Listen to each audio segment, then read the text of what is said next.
Hi everyone, it's Hey Paula.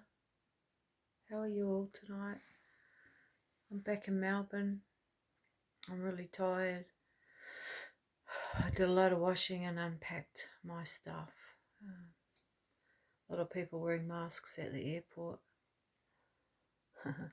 I didn't get my temperature taken. Someone asked me whether or not I got my temperature taken. No, I didn't.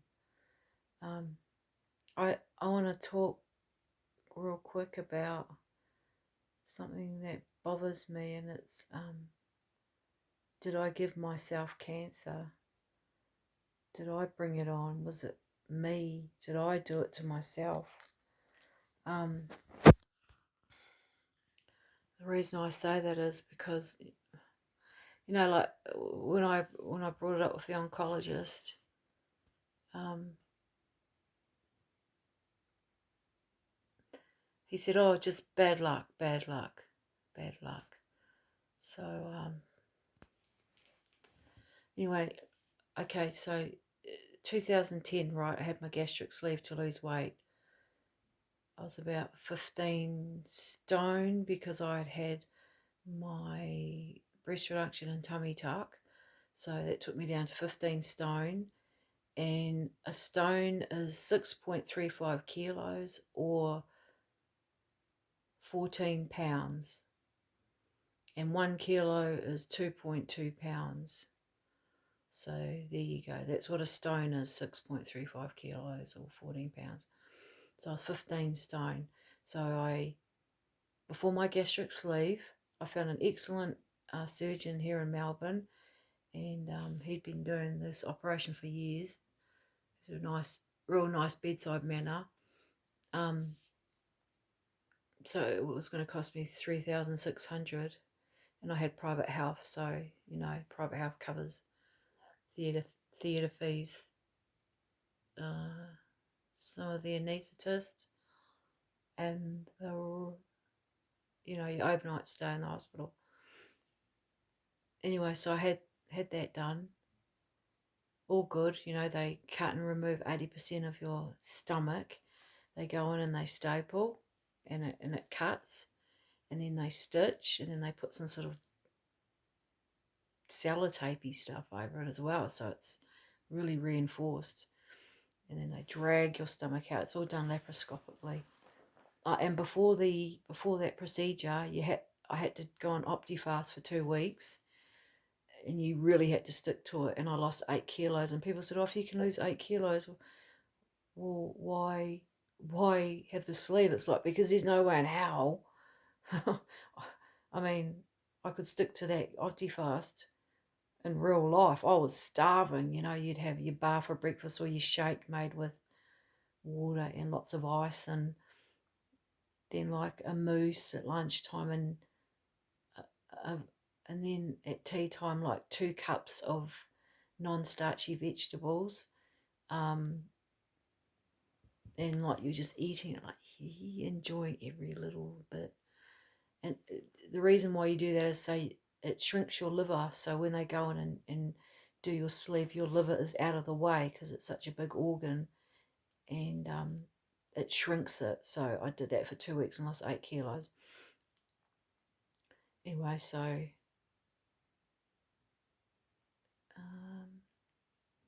like I said in a previous video, after my gastric sleeve for 2 years, even to eat a boiled egg, it hurt. Anyway, I went down to 11 stone, so I lost 4 stone.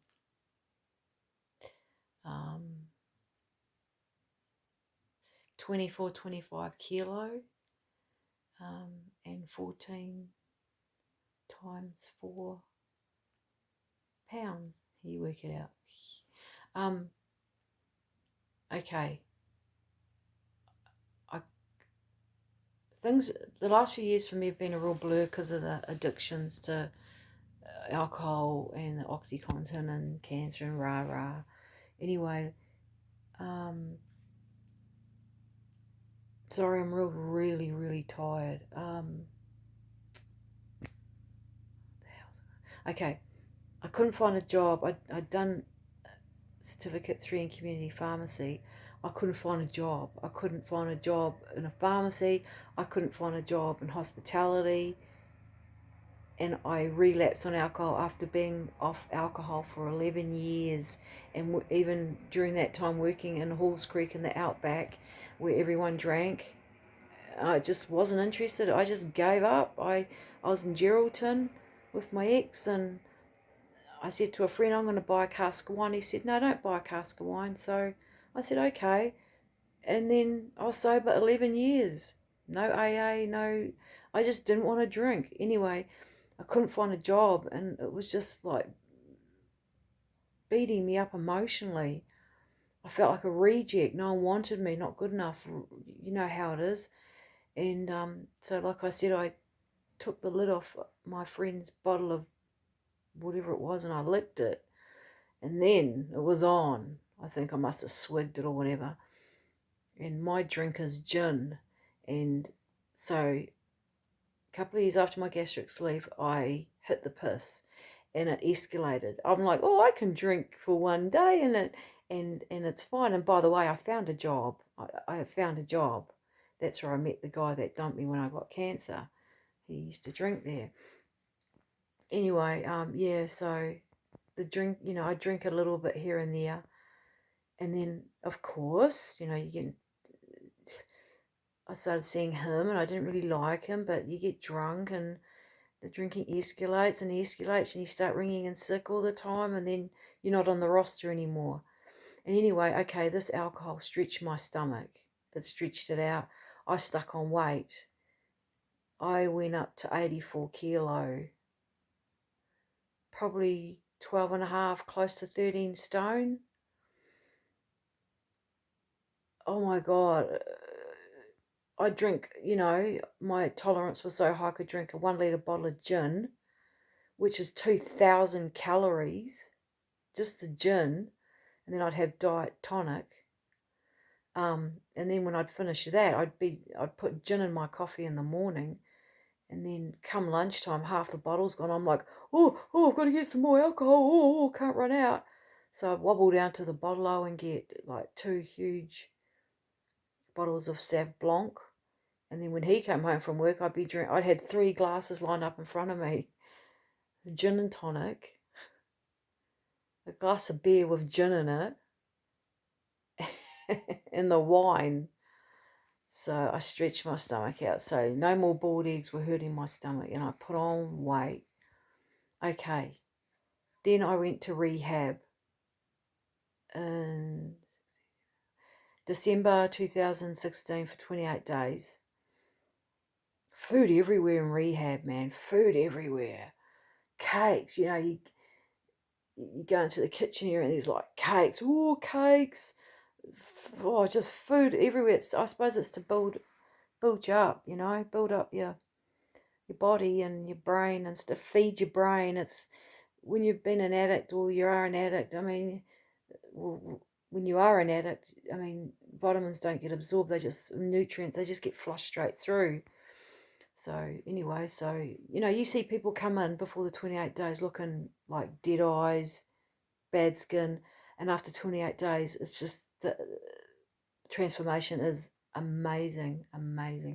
Anyway, so put on weight, got sober.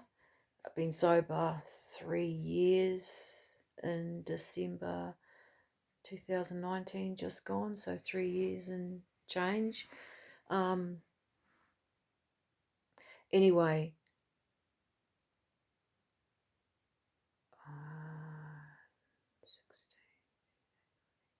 so somewhere in 2017, I got hold of, that old-fashioned diet pill, the one that makes you stay up all night cleaning the house, dusting. I wasn't eating. I was highly anxious, and that sort of subsided, but I was not eating. And I'd eat a block of chocolate at night, because my body was craving something. So I'd eat a block of chocolate at night. Anyway, I think I went back down to like 11 stone. what I reached after my gastric sleeve, you know, before I relapsed. So I went back down to 11 stone, was not eating. And when you don't eat, you don't shit. And when you don't shit, you die. Whew. Well, so I was chronically constipated. I had mouth ulcers, like my mouth hurt. I was like, oh, my mouth. That just shows that your inside, your digestion is just up the shit. Pardon the pun. Anyway, when I did go to the loo, it was like dark, that tarry colour, the colour that the doctors warn you about when, if you may have signs of bowel cancer, you know, that dark tarry stool.